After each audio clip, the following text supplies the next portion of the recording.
یہ سورۃ الشفا ہے، اور اس سورت میں اللہ تعالیٰ نے جن لفظوں کا استعمال کیا اور جن کا نہیں کیا، ان حروف پر اگر ہم بحث کر لیں تو الکلمۃ الراجحہ میں ایک زبردست قسم کی اس کی تفسیری نقطہ حسین طور پہ لکھا ہوا ہے۔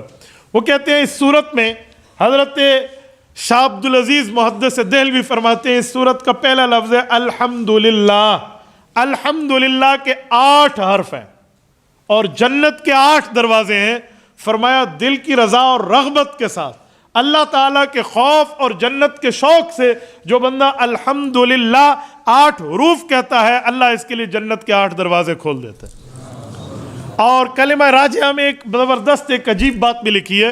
وہ فرماتے ہیں اس سورۃ الفاتحہ میں حروف تہجی کی 7 جو ہیں وہ الفاظ ذکر نہیں کیے گئے۔ سارے حروف تہجی الف سے لے کر یا تک، الف با تا، جو نام ہے نا سورۃ الفاتحہ کے جتنے الفاظ ہیں ان میں الف سے لے کر یا تک کے حروف ہیں، 28-29 حروف ہیں، لیکن 7 حرف اس میں استعمال نہیں ہوئے۔ کون کون سے؟ ایک جیم، ایک خا، ایک ظا، ایک فا، ایک زا، ایک ثا اور ایک شین۔ یہ 7 حروف ہیں جو سورۃ الفاتحہ میں نہیں استعمال ہوئے۔ فرماتے ہیں اس کی کئی وجہ ہو سکتی ہیں، اللہ تعالیٰ جانتے ہیں اس کی جو وجہ ہیں، لیکن ایک وجہ ہمارے بزرگوں نے بڑی زبردست قسم کی تفاعل کے طور پہ لکھی ہے۔ وہ کہتے ہیں جو سورۃ الفاتحہ پڑھے گا نا یہ جہنم کے 7 طبقوں سے بچ جائے گا، اور جہنم کے 7 طبقے جو ہیں ان 7 کے نام انہی 7 حروف سے شروع ہوتے ہیں جن حروف کو اللہ نے سورۃ الفاتحہ میں استعمال نہیں کیا۔ مثلا جہنم کے 7 طبقے ہیں نا، تو 7 طبقات میں جہنم ہے، خزیون ہے، لظا ہے، فراق ہے، زکوم ہے، صبور ہے اور شہیق ہے۔ یہ 7 درجوں کے نام ہیں جہنم کے۔ تو یہ جن جن حرفوں سے شروع ہوتے ہیں وہی حروف سورۃ الفاتحہ میں اللہ تعالیٰ نے نہیں اتارے۔ اس سے سمجھ آتا ہے کہ الحمدللہ پڑھ لینے سے 8 حروف تھے، 8 دروازے بھی کھلے، اور 7 ان حروف کو بھی اللہ تعالیٰ نے استعمال نہیں فرمایا جو جہنم کے طبقات کے شروع میں آتے ہیں۔ یہ بطور تفاعل ہے، ورنہ یہ نہیں ہے کہ نعوذ باللہ یہ کوئی لفظ غلط ہے۔ اس لفظوں سے اور بھی جو ہے نا کیا کہتے ہیں اچھی آیات موجود ہیں۔ ویسے شین وہ لفظ ہے جس سے قرآن کریم کی صرف غالباً 2 آیات شروع ہوتی ہیں، کوئی تیسری آیت نہیں ہے جو شین سے شروع ہو۔ شرع لکم ما وسع، اور اسی طرح شہر رمضان الذی انزل فیہ، اس طرح جو آیات ہیں باقی جو ہیں تقریباً باقی آیات سے ہیں۔ تو یہ ایک تفاعل کے طور پہ کہا گیا ہے، ورنہ الفاظ قرآن ہر لفظ قرآن کو سلام ہے۔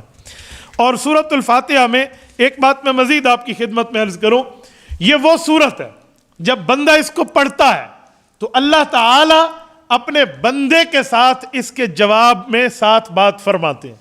حضرت علی المرتضیٰ رضی اللہ عنہ فرماتے ہیں کہ جب میرا جی چاہتا ہے کہ میں اللہ سے بات کروں، یا کبھی میرا جی چاہتا ہے میرا اللہ مجھ سے بات کرے، تو کہا 2 بار جی چاہتا ہے 2 کام کر لیتا ہوں۔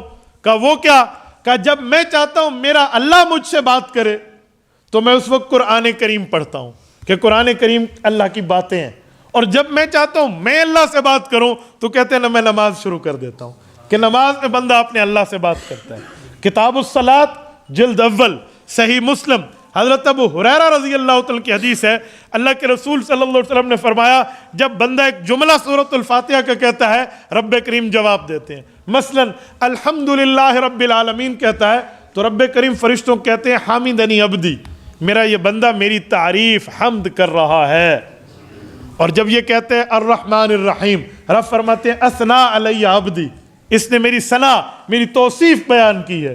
جب یہ کہتے ہیں الرحمن الرحیم الحمدللہ رب العالمین مالک یوم الدین، جب قیامت کی بات فرماتا ہے تو رب کریم فرماتے ہیں دیکھو یہ آدمی جو بات کر رہا ہے نا مالک یوم الدین کہہ کر مجدنی عبدی، میری تمجید میری بزرگی بیان کر رہا ہے کہ قیامت تک کے لیے اس نے مجھے اپنا خالق و مالک مانا ہے۔ پھر اس کے بعد بندہ ایاک نعبد و ایاک نستعین پڑھتا ہے تو رب کریم فرماتے ہیں یہ جو مدد مانگ رہا ہے، یہ جو مدد مانگ رہا ہے، یہ مدد اس لیے مانگ رہا ہے تاکہ میں اس کی مدد کروں۔ اہدنا الصراط المستقیم، فرمائیے یہ سے لے کر آخر تک یہ ساری دعا ہے، اور اس دعا پہ رب کریم فرماتے ہیں ھذا بینی و بین عبدی ولعبدی ما سال، فرمائے یہ میرے اور میرے بندے کے نزدیک معاملہ ہے اس کی دعا کا، اور میں اپنے بندے کو وہی کچھ دوں گا جو یہ کہہ رہا ہے۔